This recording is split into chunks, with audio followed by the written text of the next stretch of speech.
Back here on First Things First, and we are going viral. Yesterday, the Browns handed Cam Newton and the Panthers their 5th straight loss, and our guy CC called the game along with Mark Schlereth and Dick Stockton. CC, how was it for you? It was good.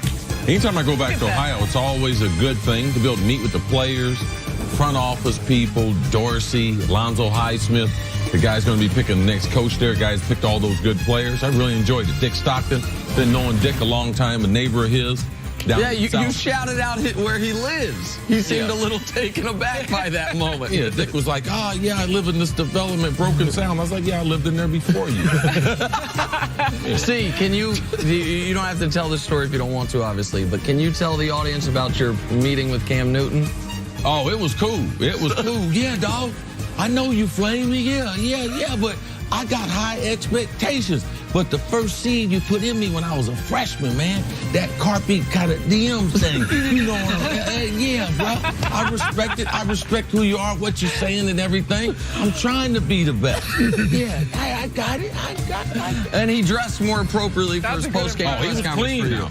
Yeah, he was wore a clean. shirt this time. Yeah, he was casket clean. You can bury their season in that suit. That was a good job. It was a fun game to listen to your call. Fantastic. Yeah, I enjoyed spending time with Cam. Time for some stories to start your morning. Sponsored by Gillette Clear Gel. The Eagles fell to 6-7 with a loss to Dallas. Philly is now all but eliminated from playoff contention. See, what went so wrong for the Eagles? I thought the Doug Peterson book was going to be the beginning of it.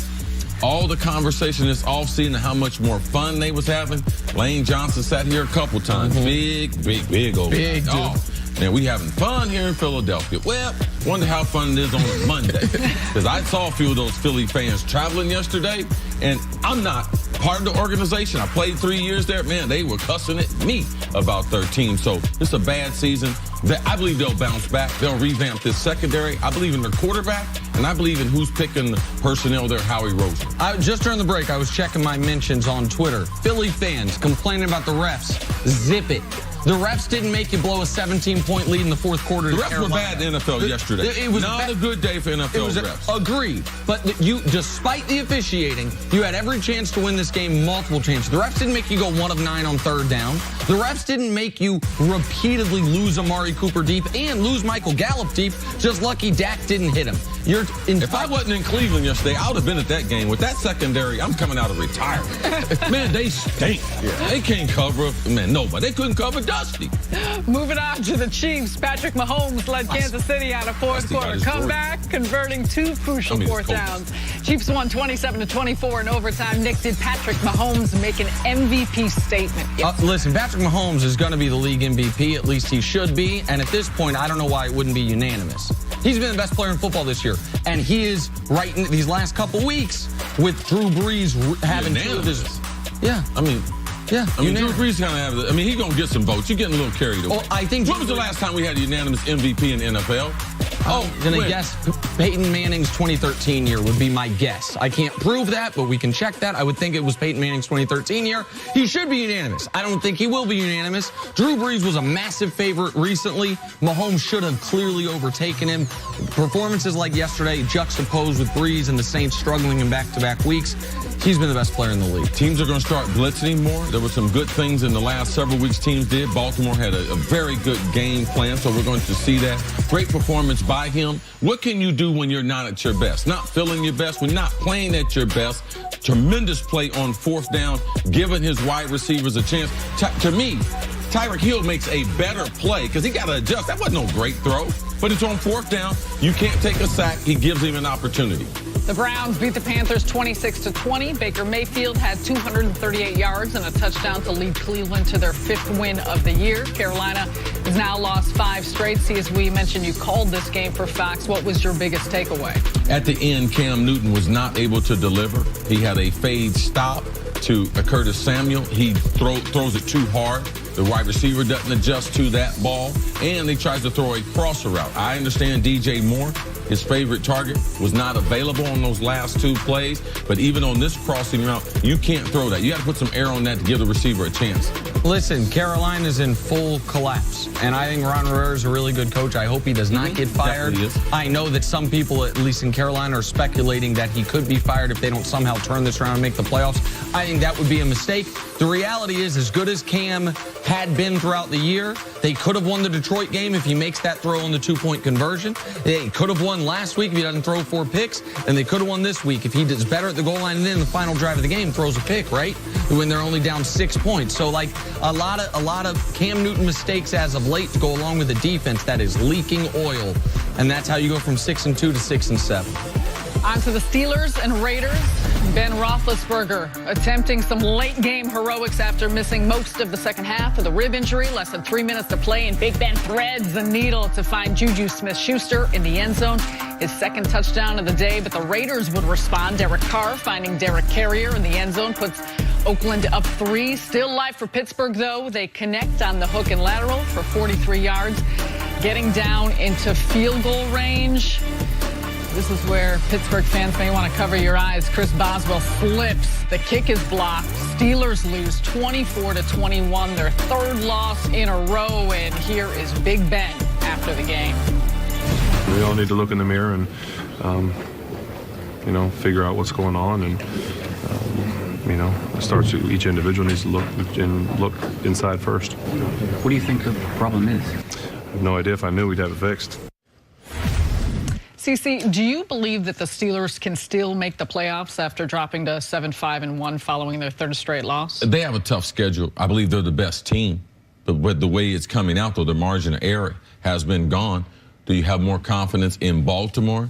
And they don't have a quarterback, even though they do have a defense. So I would say that's the team I have more faith in. They got it's tough duty. I mean, it's on the board. They could lose them all here going out. But the Pittsburgh Steelers, they got the best quarterback as far as those teams. So, yeah, I think that they should be in the playoff. The Steelers are a rare organization. Them and New England and a couple others, Denver, when they have a quarterback with organizational-wise, these are teams every year. Super Bowl, they have real aspirations.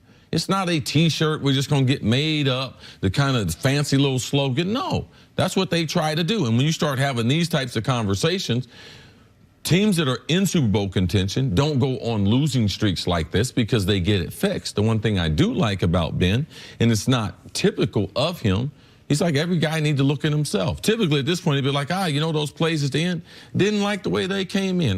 Something, I wish we would have maybe gone to Juju a little bit.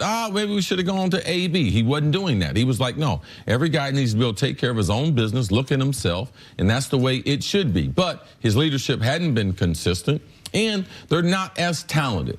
Regardless, if you don't want to talk about L. Bell, yeah, he's the one who created this situation, but they're not as talented. And at the end of the day, in the beginning of the day, man, this is a business it ain't about the scheme, about the X's and O's. It's about the Willies and the Joes. They are not as talented a football team as we're used to seeing, especially offensively. Well, listen, Pittsburgh right now, can they make the playoffs? Sure. They're a half game up on Baltimore. I think it's absolutely in play they don't, but they're not eliminated. But they're eliminated from being Super Bowl champs. I think they're eliminated from making the Super Bowl, which makes it a wasted season. Like, to your point, there's a lot of teams in the league, whose goal every year is to make the playoffs and see what the hell happens. Right. I think there's really only 2. I think it's really just the Steelers and the Pats, who every year, across eras, really, for the Patriots the last 20 years, for the Steelers the last 50, the goal has been to make the Super Bowl. Yeah, Green Bay, because they've had a unique quarterback situation. Because I was searching my brain one, I know there's more than that. You're right. Look at Green Bay, because they've had Brett and because they have Aaron back-to-back, realistically, we got to start the day with that being our goal. So that's 3, and maybe there's one we're leaving. 3, maybe 4 teams. Drew Brees. Right. If they get some defense? Sure. And this is a wasted year and a squandered opportunity, because guess what? Whether people want to acknowledge it or not, this is a down year for New England. New England is not a juggernaut this year. Now, they're still probably going to get the 2 seed because Pittsburgh's fallen all over itself, might not make the playoffs, but they were 7-2-1.